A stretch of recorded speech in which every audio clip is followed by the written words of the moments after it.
welcome to Sirens mini episode. This week we have our full interview with Emily Bensen, who you will have heard in our full episode from this week, talking about trade taxes and their impact on the U.S. economy, the Trump administration strategy, and what we should be looking for in the long run.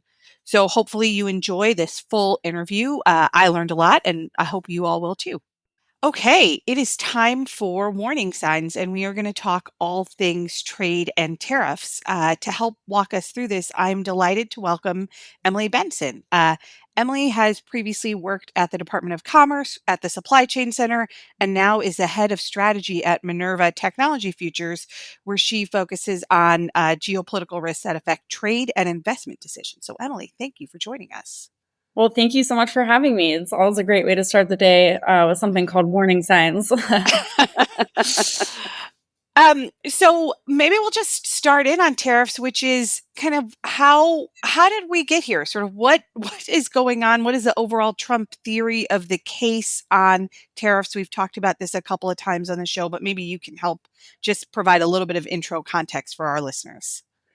So if I could just be a little provocative at the top, I have been on this little tour around Washington recently trying to correct what I think is sort of a mistaken viewpoint on what's happening with the administration. And this is that a lot of people think there's no plan, there's no strategy. We can't make sense of what's going on. And I actually think that's a little bit misguided because if you look at where we were a year ago, or even in the first Trump administration, they've been exceptionally clear about telegraphing where they stand, what the objectives are, and that tariffs will play a very prominent role in their economic statecraft and domestic defense in the economic sense toolkit. And we're essentially picking up where we left off after the first administration. I'll also note that in the Project 2025 document that has really informed a lot of the administration's strategies and certainly was quite prominent on the campaign trail, a lot of the guidance in that document is being borne out in some of the policies that we see here. So that's another data point in support of the idea that there actually is a very cohesive strategy emanating from the administration. And I think that's a very separate discussion, of course, than the implementation hiccups that we've all experienced, particularly since the month of April. So just very quickly, why are we doing this? Why do we see these policies coming out of the White House? I think there are three main things to keep in mind here. One is to expedite reshoring.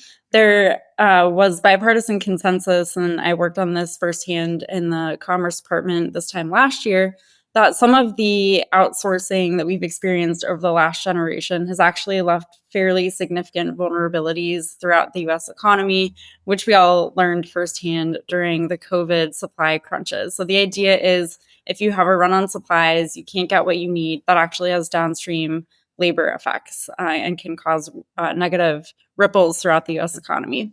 The second motivation for the administration is to raise revenue through tariffs. And actually, this is going to make them quite sticky. If you look at this time last year, tariffs accounted for $78 billion in federal income. That's now up to $152 billion. And the greater share of revenue the tariffs account for, the less politically salient it will be to call for their removal. So that's certainly somewhere that I would look for. The third and final point I would make is that this is partially a consumption tax. We hear in the news all the time that these will be passed on to the consumers. We can debate the exact rate. I don't think it's as easy as, 15% tariff equals you pay 15% more. But this is partially a consumption tax. And this goes back to what former USTR Bob Lighthizer said in his book, which is that Americans don't actually need 8 televisions. And that's controversial in a lot of ways, especially because we do have a consumption-based economy. But that is definitely part of the agenda.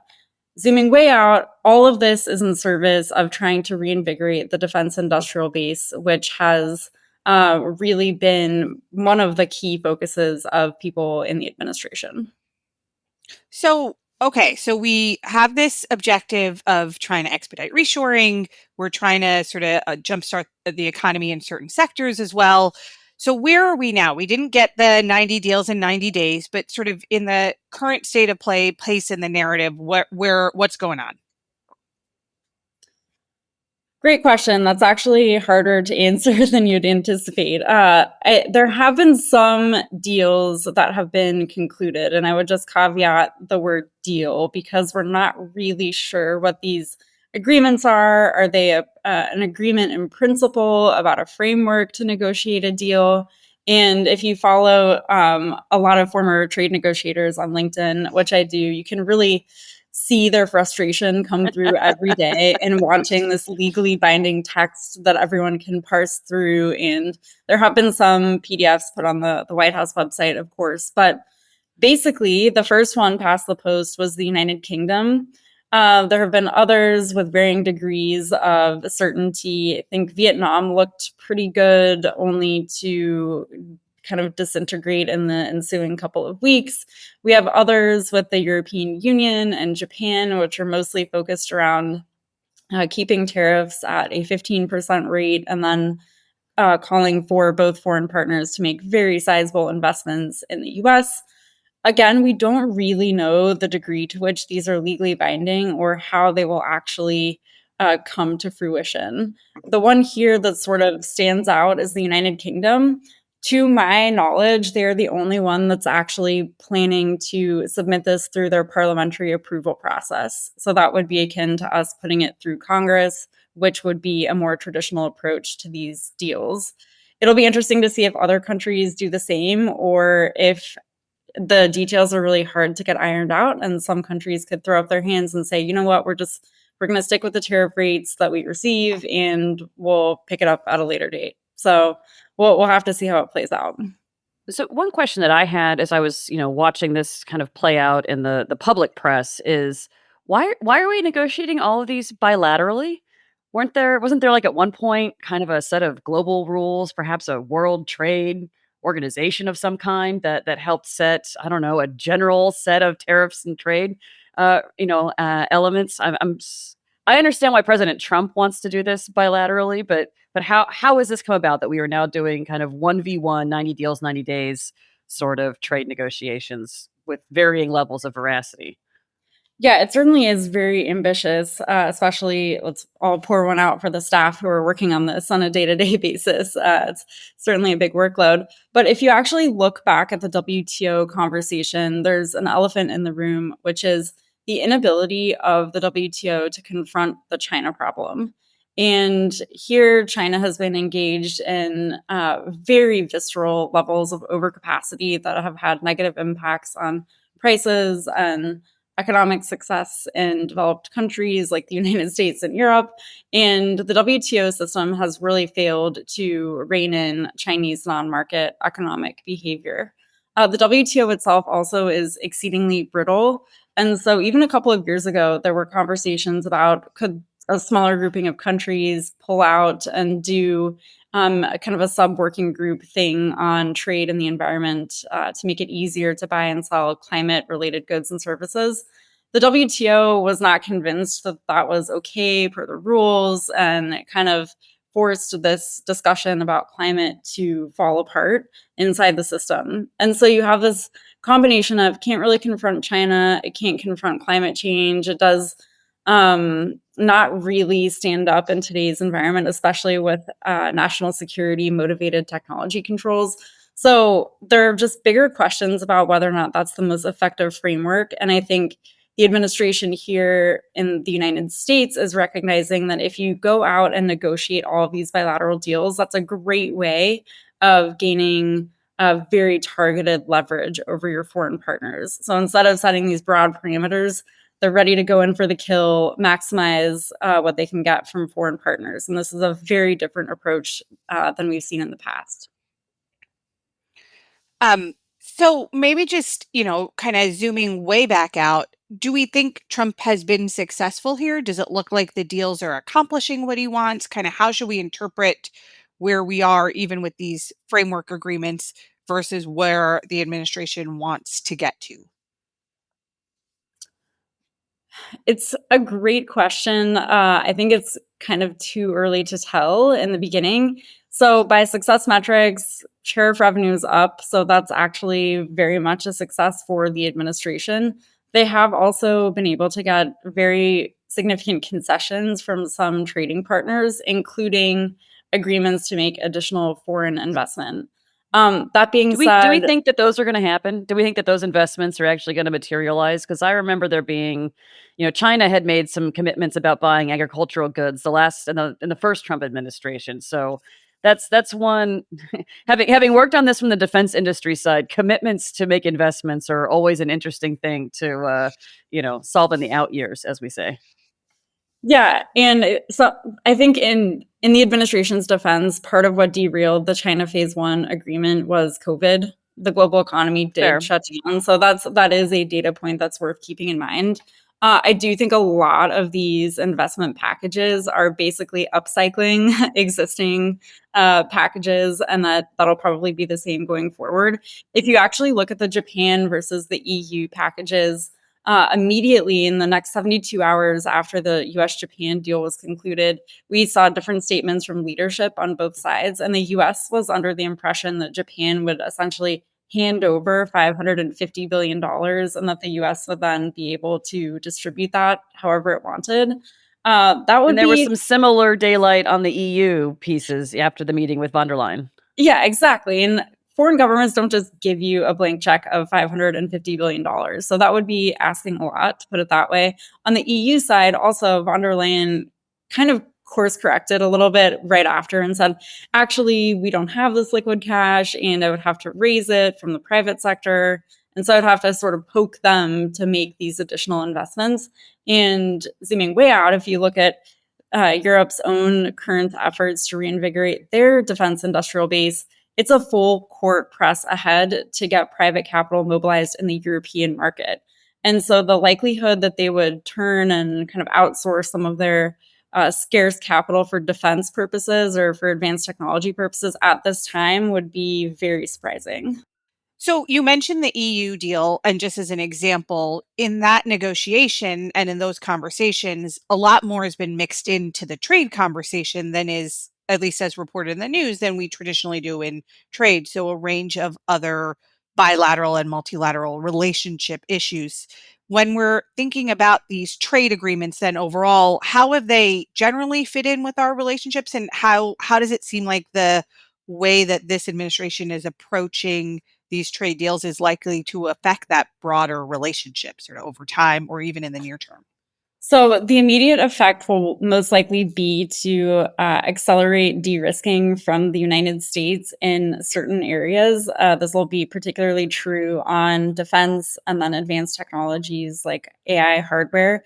There are definitely hurdles to overcome in a lot of the foreign markets that are trying to build out their own sovereign tech stacks or reinvigorate defense systems.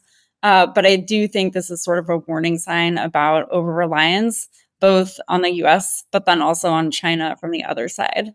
That being said, there are some areas where the US trade policy has had a good impact in foreign markets. So, for example, the German stock index, the DAX, is up over 10% this year. Rheinmetall, one of their defense primes, is up 133%. And there are areas that are certainly becoming more and more dynamic as a direct result of US pressure. Probably if your ultimate goal is a more peaceful, more stable world, you're looking at the rise of defense stock on over 130% and thinking we're probably not on the trajectory we should be. But there are some pockets, to put it this way, that I think will experience significant growth. However, this is coming at a major hit to US trust and reliability. It's also coincided with some ambiguity over the level of aid that we're providing to Ukraine. And so if you take it all together, I think what we'll probably continue to see are promises for investment, attempts to negotiate binding deals, but with a much clearer view among trading partners that we're dealing with a new reality that didn't previously exist. And I think This is true with countries like Switzerland, which, by all accounts, negotiations were going exceedingly well. My understanding is that the Trump administration really likes Switzerland quite a lot as a country. Sure. And What's not to love? what's not to love? It is a pretty awesome country. But at the end of the day, after very tedious negotiations and flying ministers back and forth, Switzerland is now subject to over 30% tariff rates. So that's a real surprise. And that is certainly a warning sign to other negotiators from other countries that are still formalizing deals that you can do everything in your power to make concessions and try to get something concrete on the table. But if you're really only operating with an audience of, 1, 2, or 3 people, it could just come down to how folks are feeling at the end of the day. And I do think that's a worrying sign for the durability of a lot of these arrangements. Can I ask you to riff a little bit more on some of the defense aspects here? I've spent a lot of time in the last few years working on defense industrial base issues and including cooperation with allies and partners in Europe in particular.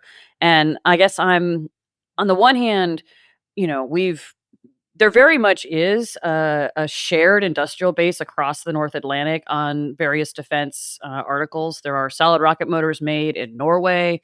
There are F-35 components made across Europe, center fuselage in Germany, some final assembly in Italy, a variety of other components that are a bit down, maybe tier 2 or even 3 in the supply chain, but that cross borders in both directions. Collins engines end up, in a lot of French aircraft and, other sorts of things.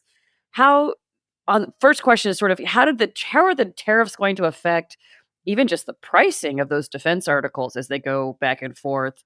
And is it going to further, I don't know, fragment those supply bases? It's a great question. It depends on the defense article and how it's designated under the rules of origin, which is the point at which an item is substantially transformed.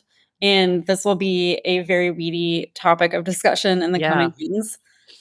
That being said, I have talked to large companies, both in the first Trump administration and more recently, that say if they have US domestic production capacity flexibility, they do plan to scale up. And this includes everything from autos to drone manufacturers, drug companies making vaccines. If you do have the ability to produce in the US, you will be doing that on an accelerated time frame. And that's another uncomfortable truth if you don't like the policies of this administration, is it probably will succeed, at least marginally, in increasing that defense industrial base capacity here.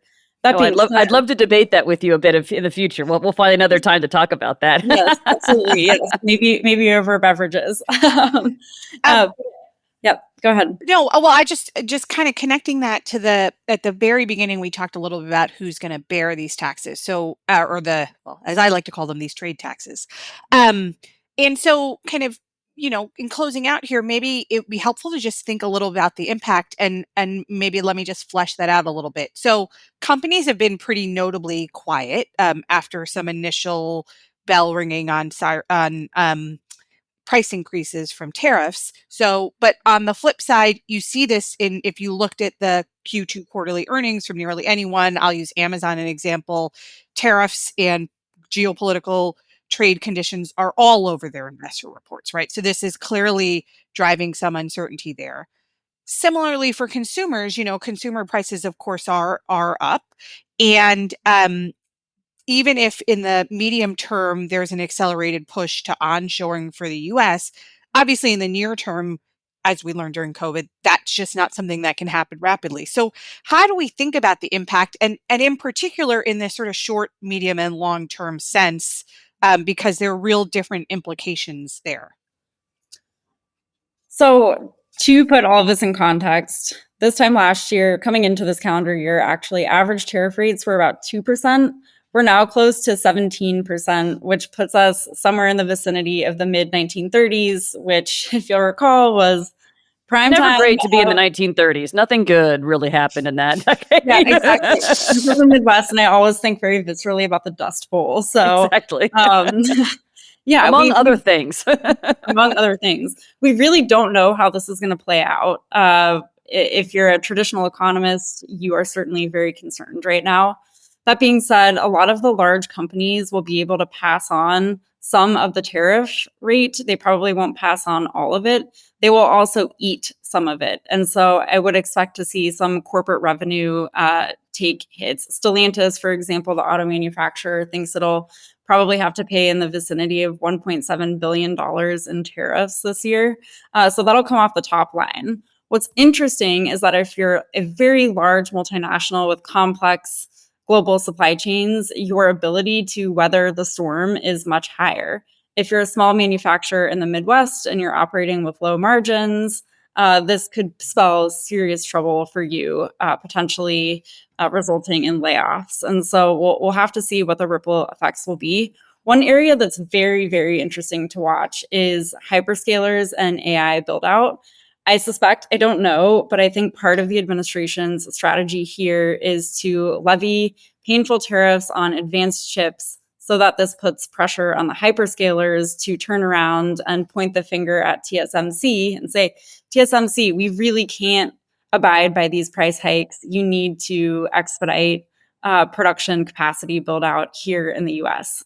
And so it's sort of an interesting political way of creating a consortium to force additional build out. I'm curious to see if that starts to have a bottom line impact on AI build out very specifically here in the US, especially because the administration has made it such a hallmark of its executive branch policy. And we saw that play out 2 weeks ago when the administration released its AI action plan. And so here we could see a frontier, forward-looking policy of the administration come into kind of hand-to-hand combat with some of the tariff rate applications. So we'll have to see how that plays out. Yeah, I mean, in just closing out, I think on the one hand, the trade policy is an interesting sort of flipping on its head of a lot of both traditional economic and foreign policy theory, but a lot of which hasn't actually proven out to be as positive, or maybe has had a range of distributional effects that haven't been great and probably were undersold at the time. On the flip side, and maybe we'll just end here, I think the price rising that comes from consumption-based taxes is inherently sort of regressive. And while you don't need 8 TVs, everyone does need a whole bunch of food and clothes and medicine, and those costs increase regardless of your income level, obviously causing a lot of back. So can you just, as we kind of close out, how do we think about this in the day-to-day lives that we'll see over the next couple of years, and where should we be looking to see whether these prices are something that'll have real sort of day-to-day economic impact, or something that is going to kind of be much more diffuse and manageable overall? So far, the current estimates are that tariff rates will, if they hold steady at current rates, will impact the average household of 4 people by about $2,500 per year. And if you look at median income, that's actually a fairly significant hit on households. That's asking a lot. If you talk to Democrats about this, they'll say, well, this is a geopolitical risk tax in some ways. We really want to build in that long-term resiliency. If you talk to Republicans, they'll say, oh, it's a national security tax. We need to reinvigorate the DIB tomorrow and Americans will pay more. And it's sort of interesting that you hear that distinction. And at the end of the day, I do think Americans will probably have to pay more. I think where the administration will ultimately become a little more flexible is on areas where there is no domestic capacity to produce something. Highly specialized goods from countries like Austria that have very advanced technologies, or even Also chocolate. Yeah, or chocolate, or very Bananas. famously, I was going to say bananas, exactly. And so I, for one, do not only want to eat corn and soybeans, and so hopefully we'll be able to get some relaxation on the ag front. But we'll have to see how it plays out. Certainly very dynamic. Well, Emily, thank you so much for joining us and teaching this masterclass in how to think about tariffs. Really appreciate you, and I'm sure our listeners do too. Well, thank you for having me. All right. Well, thanks for listening. This was a great example of the kind of content you can get on Sirens. If you've liked this mini episode, please tell your friends and drop us a review in your podcast source of choice. We will catch you next time. Thanks so much.